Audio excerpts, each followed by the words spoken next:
Jail పిలుస్తోంది. ప్రత్యర్థులకు అదే దారి. రాజకీయాలు ఒకప్పటిలా అయితే అసలు లేవు అనే చెప్పాలి.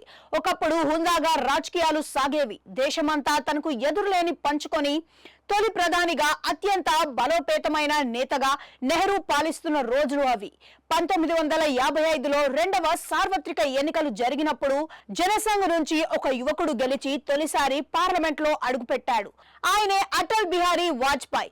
యువ వాజ్పేయి పేరుతో అప్పటి నెహ్రూ ప్రభుత్వాన్ని తీవ్రంగా విమర్శిస్తూ ఉండేవారు. ఆనాడు పార్లమెంట్ లో జనసంఘ్ బలం 2 ఎంపీలు మాత్రమే అని చెబుతారు. అయినా సరే పార్లమెంట్ లో వాజ్పేయి మాట్లాడేందుకు సమయము ఇచ్చేవారు. నెహ్రూని విమర్శించిన ఆయన చిరునవ్వుతో వాటిని తీసుకొని ఎలాంటి బేజషం లేకుండా సభలో వాజ్పేయి ప్రశ్నలకు జవాబు కూడా చెప్పేవారు. ఇదంతా ఎందుకు అంటే అంతటి గొప్ప సాంప్రదాయం ఉన్న మన చట్ట సభలు నేడు ఎలా మారుతున్నాయా అన్న దాని గురించే. ప్రత్యర్థులను చీల్చి చెండాడడం అన్నది ఇందిరాగాంధీ శకం నుంచి మొదలైంది. అది ఇప్పుడు పీక్స్ కి చేరుకుంది. అధికారంలో ఉన్న వారిని ప్రశ్నిస్తే చాలు, కేంద్రం ఆధీనంలో ఉన్న వ్యవస్థలు వస్తాయని విపక్షాలు ఒకనాడు ఆగ్రహంతో ఊగిపోతూ ఉండేవారు. ఇప్పుడు సరదాగా సెటైరికల్ గా మాట్లాడుతున్నారు. తాను బడ్జెట్ మీద తాజాగా చేసిన ప్రసంగానికి సంబంధించిన ప్రభావం తన మీద తప్పకుండా పడుతుందని, ఈడీ వంటి సంస్థలు తన ఇంటికి రావచ్చు అని లోక్సభలో ప్రతిపక్ష నాయకుడు రాహుల్ గాంధీ తాజాగా చేసిన ట్వీట్ ఆలోచింపజేస్తోంది.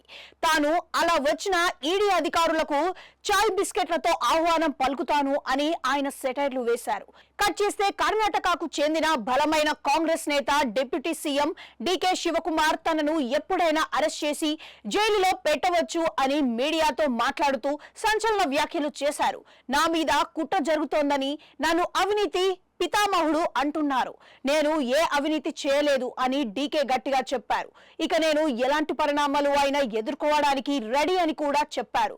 ఇంకాస్త వెనక్కి వెళ్తే ఢిల్లీ సీఎం కేజ్రీవాల్ అరెస్ట్ అయ్యి నెలలు తరబడి జైలు గోడల మధ్యన గడుపుతున్నాడు. ఆయన నేను ఏ తప్పు చేయలేదని అంటున్నారు. బెయిల్ కూడా రాకుండా ఎందుకు చేస్తున్నారు అన్న చర్చ కూడా నడుస్తోంది.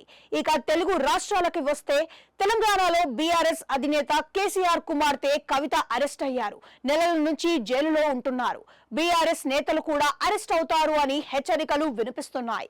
ఏపీలో చూస్తే వైసీపీ ఏలుబడిలో ఎంతో మంది టీడీపీ నేతలు అరెస్ట్ అయ్యి జైలుకు వెళ్లి వచ్చారు. ఆఖరుకు జీవితంలో ఎన్నడూ కోర్టు మెట్లు ఎక్కని చంద్రబాబు ఆ అనుభవం చూశారు. 53 రోజుల జైలులో ఉన్నారు. ఇప్పుడు ఏపీలో కూటమి అధికారంలోకి వచ్చింది. అటు నుంచి ఇటు సీన్ మారుతోందని అంటున్నారు. జగన్ అయినా ఎవరైనా జైలుకు వెళ్లాల్సిందే అని కూటమి మంత్రులు హెచ్చరిస్తున్నారు. ఇవన్నీ చూస్తుంటే అధికారంలో ఉన్న వారు ప్రత్యర్థులకు జైలు దారినే చూపిస్తున్నారు. రాజకీయంగా భిన్నాభిప్రాయాలు ఉండవచ్చు, కానీ ఒకరిని ఒకరు శాసనం చేసుకునేందుకు ప్రయత్నం చేయడం, అది చివరికి జైలు గోడల దాకా కథ నడిచేలా సాగడం చూస్తుంటే ప్రజాస్వామ్యంలో ఉన్నామా అన్న చర్చ అయితే సాగుతోంది. తప్పు చేస్తే ఎవరిని అయినా వదలకూడదు. అది కూడా చట్ట ప్రకారం అన్ని అధికారాలతో అరెస్ట్ చేసి జైల్లో పెడితే ప్రజలు సైతం హర్షిస్తారు.